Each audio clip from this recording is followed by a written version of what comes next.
I grew up in Houston, Texas, and Houston, as well as Texas, is built on oil and gas, and I was very much aware as a kid, the role that petroleum played in building our city and our state and really the entire civilization.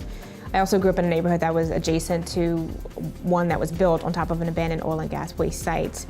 And when I was in middle school, the chemicals from that site had leached into the water system, and that was linked to kind of higher rates of rare forms of cancers and diseases. And it did not directly affect my family because we were upstream of that, but just hearing about it as a kid kind of really affected me, and I kind of wanted to do something about the way we get our energy and looking at waste, really.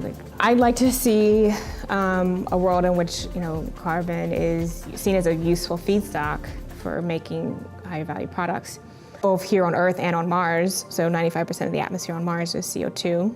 And you can imagine a similar setup where you have your reactor that converts CO2 into a product using electricity, which you can get from solar, or you can bring a nuclear reactor on the planet if you want it. And yeah, I think if you envision the future, you envision something where things are kind of eloquently done and used, and there's almost no waste, like anything that's at its end of life becomes useful for some other product. And so we certainly want to be a part of that and hope that there's other players there with us.